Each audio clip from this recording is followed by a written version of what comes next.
Waxabajjii 27 bara 2023 kabajamoo daawwattoota OMN oduu dursuun hangafoota oduu isinitti himam.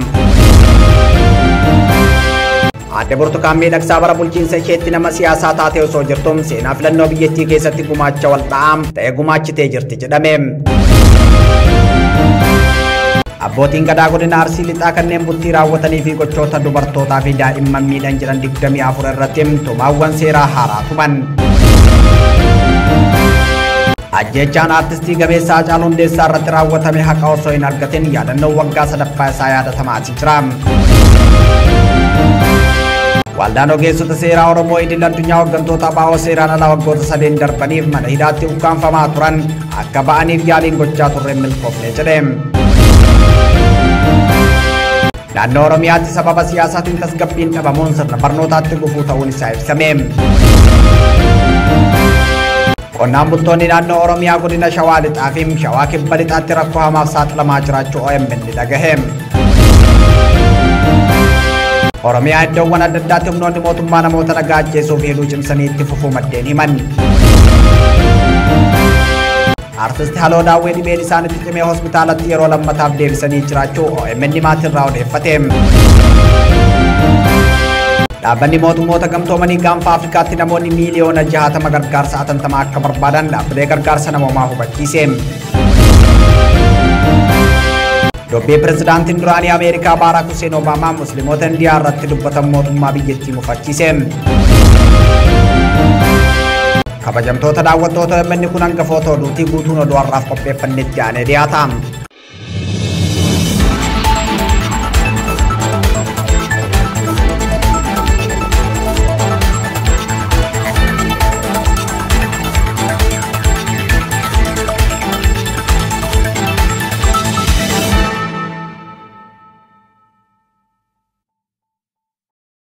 Nageenya adursuu kabajamtoota daawwattoota Oromiyaa Miidiyaa Neetwork hordoftoonni amantaa Musliimaa baga ayyaana Eid al-Adhaatiin isin ga'e jechaa oduu har'aaf qopheeffanneen isinitti himuu oduu wajjin Siraay Sabaatiin.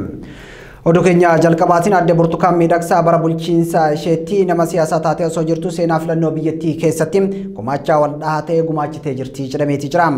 Namoonni OMN'if yaada kennan Adde Burtukaan akkuma hooggantoota boordii filannoo kana dura turaniitti mootummaa abbaa irree barcuma qabaa turte jedhan. Jeequmsa siyaasaa biyyattii keessatti uumameef qoodni Adde Burtukaan guddaa ture kan jedhan maddeen uummata biyyattii dhiifama gaafachuutu irra jira jechuun yaada isaanii ibsanii jiru. Bal'inni oduu kanatti aanee dhiyaata. Hoogganaa kutaa quunnamtii koongirensii federaalaa Oromoo kan ta'an obbo Sultaan Qaasim murteen aangoo gadhiisuu Adde Burtukaan miidhagsaa kan barfatee fi yeroon isaa kanarra darbeedha jedhan. Obbo Sultaan fuula Facebook isaanii irratti akka ibsanitti Adde Burtukaan dubartii jabduu taatus aangoo gadhiisuun kan irra ture yeroo sababa beekamaa hin taaneen heerri biyyattii diigame yeroon filannoo dheereffametti jedhan. Dabalataanis dhaabni Adda Dimokiraasaa Warraaqsa Uummattoota Itoophiyaa jedhamu diigame paartiin uummataan hin filatamne Biltsiginnaa yeroo aangoo qabatetti Adde Burtukaan waraqaa galmee seera qabeessummaa kennuufiin ishee dogongora seenaan hin daganneedhas jedhan obbo Sultaan Qaasim. Bara bulchiinsa Adde Burtukaan miidhagsaa keessatti gochaawwan siyaasaa biyyattii irratti godaannisa ta'an keessaa tokko paartiileen siyaasaa hedduun diigamanii paartiin siyaasaa tokko qofti akka ofiin dorgomee injifatummaa sobaa argatu taasifamuu isaati jedhum hayyoonni adda addaa. Filannoo waggaa 2 dura ture irratti namoonni siyaasaa dursanii seeraan ala hidhamanii paartiin aangoo of harkaa qabu qofti akka dorgomee bakka morkataan hin jirretti injifatuuf Adde Burtukaan haala mijeessitee jirti jedhan maddeen. Ilaalchi siyaasaa leexummaa kana keessatti calanqise bara bulchiinsa Adde Burtukaan keessa ta'uu kan ibsan maddeen dhaabbileen siyaasaa sabummaa irratti ijaaraman akka diigamaniif dhiibbaan ulfaataan karaa boordii filannoo biyyaalessaatiin taasifamaa ture jira jedhan.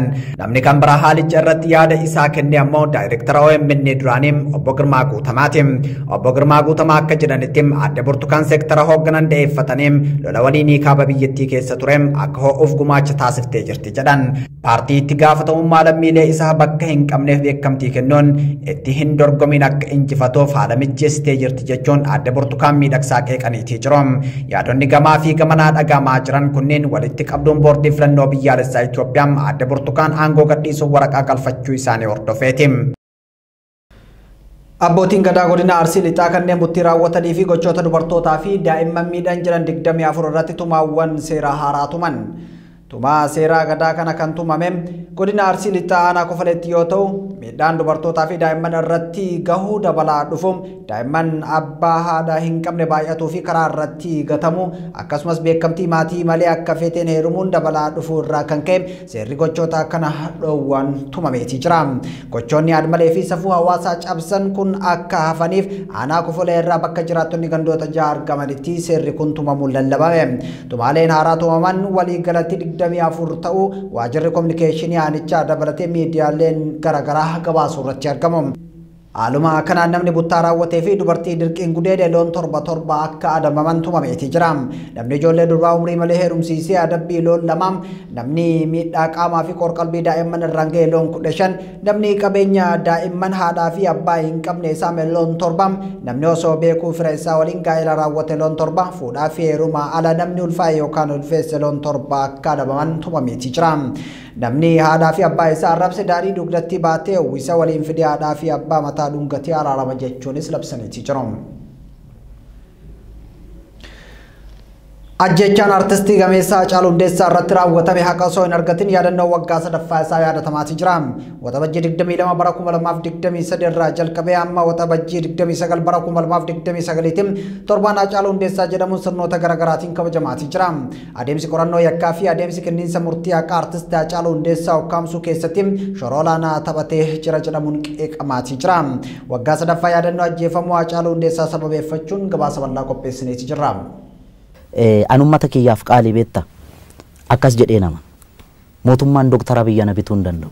Qabsoo Oromoo keessatti walleen rasaasaam weellisaan loltuudhaam yaadaa fi yeedalloon tooftaa lolaatiin lolli ammoo aarsaa qabaam aarsaan goota qabaam. Gootonni wallee warraaqsaa keessatti aarsaa ta'an Haacaaluu Hundeessaam, Daadhii Galaan, Mustafaa Harweem, Eebbisaa Addunyaam, Usmaayyoo Muusaam, Jireenya Ayyaanaam, Yoosef Gammachuun, Maaramee Harqaa fi kanneen birooti jedhamuun uummata Oromootiin yaadatamu.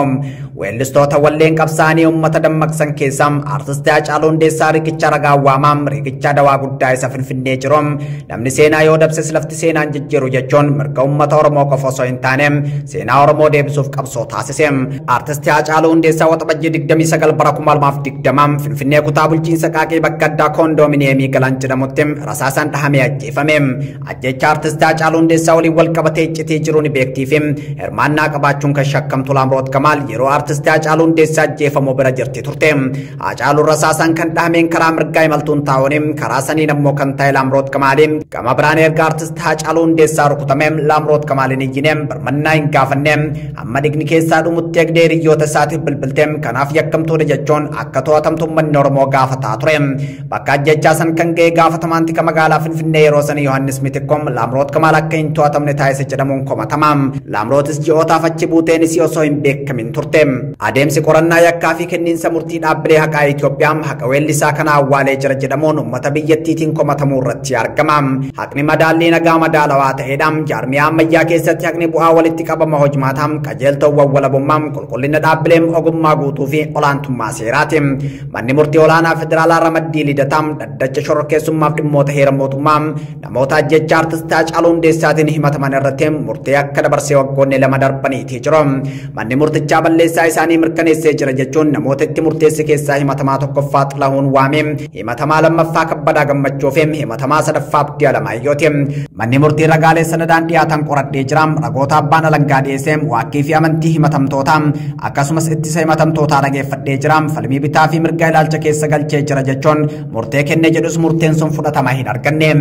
Ajjecha Haacaaluu waliin wal qabatee adeemsi qorannaa yakkaa fi adeemsi murtii kennuu tapha siyaasaa akka ta'e maatiin sirriitti beeka jechuun obboleessi Haacaaluu Sisaayuu Hundeessaa eebla 15 bara 2021 turtii BBC wajjin taasiseen ifa godheetii ture. Laamroot Kamaal Haacaaluu Hundeessaatti dhiyaachuu fi bira jiraachuu wajjin wal qabatee adeemsa qorannaa ajjechaa adeemsa himannaa fi adeemsa murtii keessatti dubartii Haacaaluu Hundeessaatti dhiyaatu tanaan ajjechaan siyaasaa irratti raawwatamuu isaa dhokfamee jira jedhamuun amanama. Kanaaf ammoo agarsiistuun yeroo artistii Haacaaluu Hundeessaa ajjeefamuun isaa mirkanaa'ee jalqabe tarkaanfiiwwan mootummaan fudhate adeemsa qorannaa yakkaa poolisii fi abbaan alangaa fudhateedha. Dubartii ajjechaa kanaaf hunda caalaa shakkamtu abbaan alangaa akka ragaatti dhiyeeffachuun isaa ajandaa ajjechaa kana duuba jiru dhoksuu fi haqa isaa awwaaluuf waan raawwatameedha jedhamuun qeeqamaatii ture. Waggoota sadiin darban waltajjiilee uummataa hunda Finfinnee hanga Minnesota, Muunikii hanga Jeneeva, Melbourne hanga Washington DC, Toronto hanga Paris, London hanga New York, haqni Haacaaluu Hundeessaaf sagaleen jedhu dhagahamaati ture.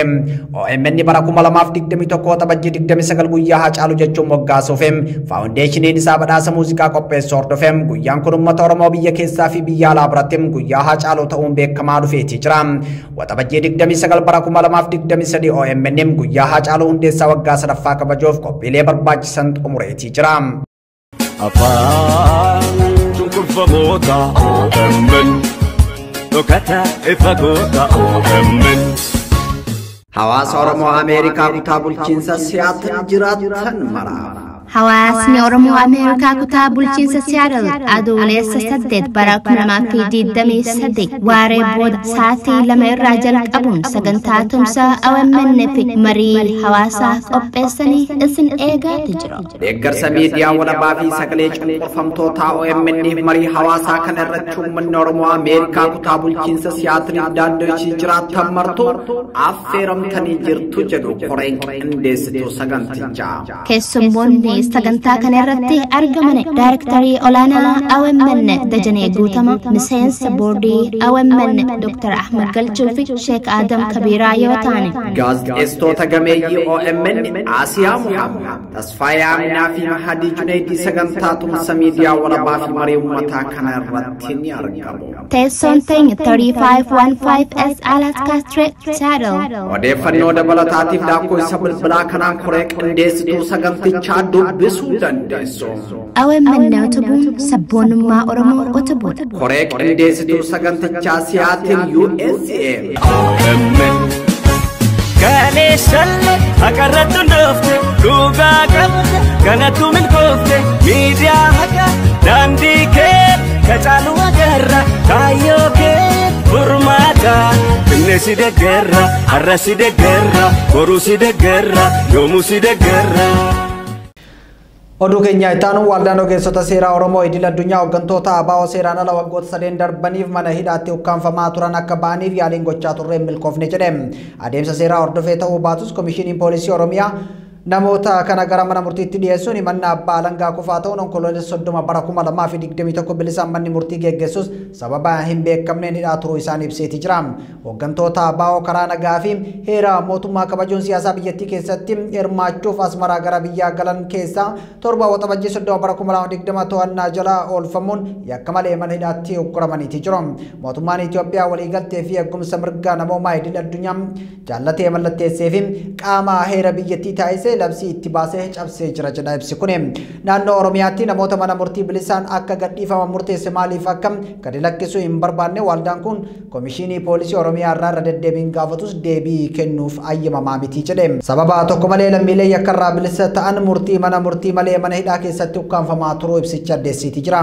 Waldaan ogeessota seeraa Oromoo idil addunyaa jaarsolee biyyaa Komishinii mirgoota namoomaa Itoophiyaa dhaabbilee mirgoota namoomaa miti mootummaa akkasumas Komishinii Poolisii Oromiyaa mootummaa naannoo Oromiyaa barreeffamaa fi qaamaan argamuun hoogganoonni ABO kun akka gadi lakkifamanis gaafannus jijjiiramni argamee hin jiru jedheeti jira. Eegumsi ilma namaaf taasifamu dirqama ta'uu hubachuun mootummoonni idil addunyaa ibsi kun bifa xalayaanis ta'e karaa biraan bira yoogee hooggantoonni ABO kun akka gadi lakkifaniif mootummaa Itoophiyaa irratti dhiibbaa akka taasisan gaafateeti jira. Oduu keenya itti aanu naannoo Oromiyaatti sababa siyaasaatiin tasgabbiin dhabamuun sirna barnootaatti gufuu ta'ee jira jedhame. Naannoo Oromiyaatti qorannoon barattoota sadarkaa lammaffaa qaama miidhamtoota ta'an irratti xiyyeeffate mata duree dirqama dachaa jedhuun geggeeffameeti jira. Worldwide Research Fellowship giddugala mirgootaa fi dimookiraasii jalatti qorannicha kan geggeeffame yoo ta'u naannoo Oromiyaatti sababa siyaasaatiin tasgabbiin dhabamuun sirna barnootaatti gufuu ta'uu isaa ibsee jira. Wabii Xilahuun bal'ina oduu kanaa qopheessee jira. Bara 2018 booda sirni barnootaa dhiibbaa akkamii jala akka seenee magaalota Oromiyaa 5 irratti xiyyeeffatee qorannoo taasifameen barnoota hunda hammate hojiirra oolchuuf gufannaan tureera jedhe. Qorannoon kun waggaa tokkoof geggeeffamaa turuun jimaata darbe kan ba'e yoo ta'u magaalota akka Shaashamannee, Naqamtee, Harammayaa, Buunnoo Beddellee, Amboo irratti xiyyeeffachuun taasifame. Barattoonni qaama miidhamtoota ta'an barattoota kaan waliin barnoota waliigalaa kan baratan ulaagaan addaa isaaniif hin guutamne hin jiru jedha qorannichi. Gamoon manneen barnootaa qaama miidhamtootaaf kan hin mijanne manneen barnootaa mala baruuf barsiisuu filannoo akka hin fayyadamne qorannichi ibsee jira. Dhiyeessiin meeshaalee akka teekinooloojii deeggarsaa fi iddoo jireenya madaalawaa qaama miidhamtootaaf sababa qaala'insa jireenyaa jeequmsa siyaasaan uumame dhiibbaa akka uume qorannichi mul'isa. Sababa jeequmsa siyaasaan dhaabbileen adda addaa barattoota qaama miidhamtootaaf meeshaalee gargaarsaa dhiyeessuu fi manneen barnootaa mijatoo taasisuun naannolee biroo waliin dorgomaa akka ta'an gochuun akka hin danda'amne qorannoon kun ni akeeka. Sababa jeequmsa siyaasaatiin Naqamteef Beddellee keessatti dhaabbanni miti mootummaa tokko barattoota qaama miidhamtoota addatti immoo barnoota qaama miidhamtootaa hammate irratti hojjechaa akka hin jirre ibse. Hunda caalaa kan ulfaate barnoota hunda hammate namoota qaama miidhamtoota ta'aniif hojiirra oolchuudha jedha. Magaalota kaan keessattis sirna barnootaa hunda hammate hojiirra oolchuun rakkisaa ta'uu himuun haalicha kan ammeesse tasgabbii dhabuu siyaasaas akka ture hubatameera. Yeroo lagannaa hiriiraa fi sababoota jeequmsaa siyaasaan manneen barnootaa darbanii cufachuun barattoota qaama miidhamtoota irratti dhiibbaa biroo akka geessise qorannichi ibseera. Argannoo qorannichaatiin barnoota hunda hammate uumuuf hanqinni baajataa jiraachuu eeruun baajanni xiqqaan ramadamee dhimmoota biroof akka oolu qorannichi foomseera. Qonnaan bultoonni naannoo Oromiyaa godinaalee Shawaa Lixaa fi Shawaa Kibba Lixaatti hanqina callaa guddistuuf rakkoo hamaaf saaxilamaa jiraachuu himan. Yeroon kun biyyattiitti yeroo qonnaati waan ta'eef waan oomishaaf barbaachisu tokkollee dhabnee jirra jedhu Yaasina Sandabalata oduu kanaa qopheessee jira. Qonnaan bultoonni godina Shawaa Lixaa fi Shawaa Kibba Lixaa mootummaan akka nuti oomishatti fuulleffannee hojjennu haala mijeessuu fedha hin qabu jedhan. Xaa'oon dhaabbiin tokko qarshii 5,000 ta'uun harka daldaltootaatti gale jedhu maddeen OMN. Aanota hedduu addatti baasuun isin abaa'oo jechuun xaa'oo gatii jabaataan jiru kana dhoorgachuu OMN odeeffateera. Aanota godina Shawaa Lixaa jala jiran kanneen akka aanaa Amboo, aanaa Tokkee Kuttaayee, Liiban Jaawii gandootaan adda baasuun gargaarsa mootummaaf kennuu diddan jechuun xaa'oo dhoorgatuu maddeen OMN himan. Yeroon kun keessattuu qonnaan bultootaaf yeroo murteessaa waan ta'eef mootummaan qotee bulaa danquu dhiisee haala mijeessuu fi qaba jedhame. Akka qotee bultoonni dubbatanitti qonna qotuun lafa qofa osoo hin taane wantoota biroo kan barbaachisan itti gargaaramuun oomisha akka gaariitti tolchuudha jedhan. Kana malees waraanni mootummaa namoota mallaqa isaanii dhangalaasanii xaa'oo gatii qaalii kanaan bitatan afaan qawweetiin dursanii harkaa saamaa jiraachuu maddeen himan. Faallaa dubbii kana ammoo qotee bultoota irraa gufuun akkana osoo jiru biiroon qonna Oromiyaa bara dhufu oomisha akkasii arganna jedhee olola hafarsaa ooluu jechuun qotee bultoonni qeeqaniiru. Oromiyaa iddoowwan adda addaatti humnoonni mootummaa namoota nagaa ajjeesuu fi cimsanii itti fufuu maddeen himan. Godinaalee Shawaa Kibba Lixaa, Horroo Guduruu, Wallaggaa fi Wallagga Lixaatti namoonni humnoota mootummaan haleellamaatii jiru.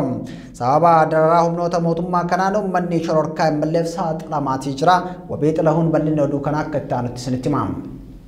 Godina Horroo Guduruu aanaa Guduruu keessatti waraanni mootummaa dargaggoota nagaa hedduu ajjeesuu OMN maddeen irraa odeeffateera.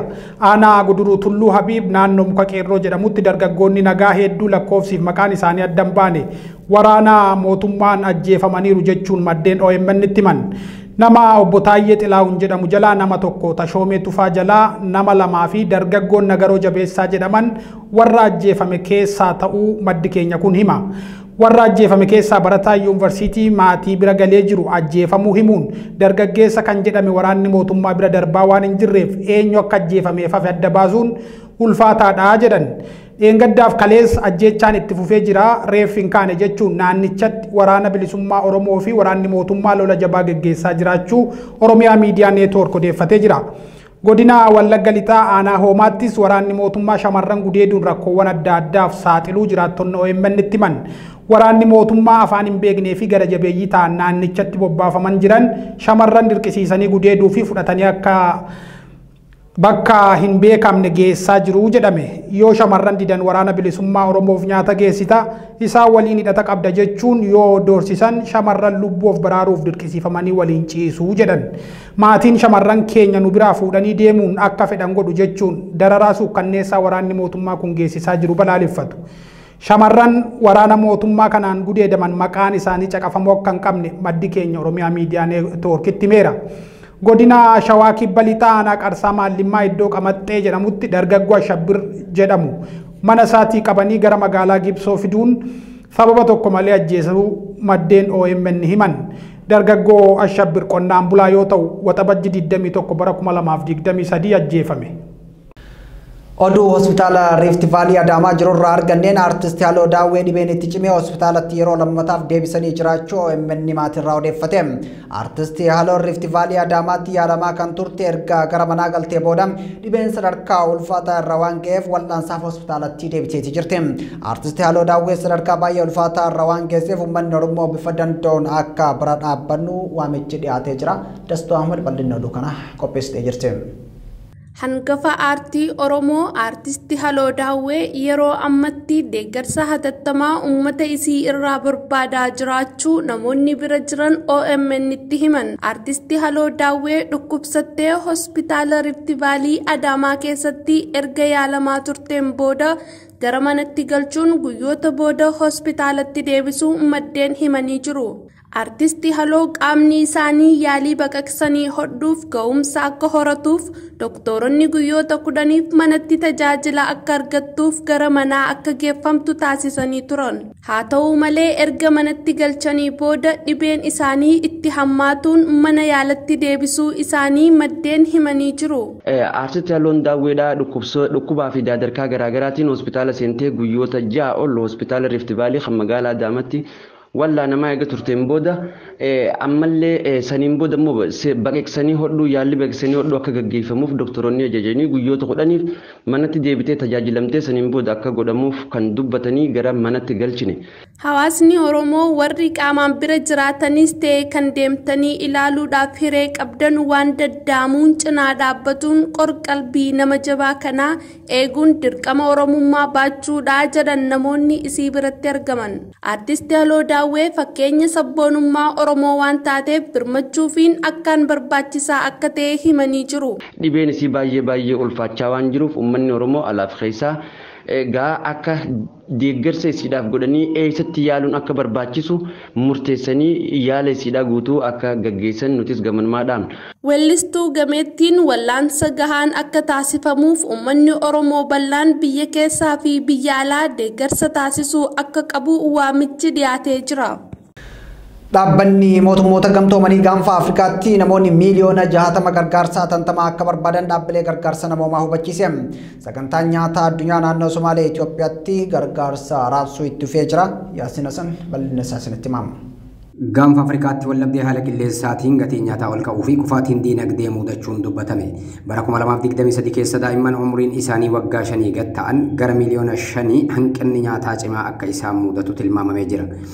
Roobni yeroo dheeraaf eeggamaa ture baatii sadaasaa keessa naannoo Igaad miseensota 8 of keessaa qabu Jibuutii, Eertiriyaa, Itoophiyaa, Keeniyaa, Somaaliyaa, Suudaan Kibbaa, Suudaanii fi Ugaandaa hammatee lolaadhaan manneen jireenyaa fi lafa qonnaa bishaaniin guutame horii miidhee manneen barnootaa fi dhaabbilee fayyaa cufaniiru.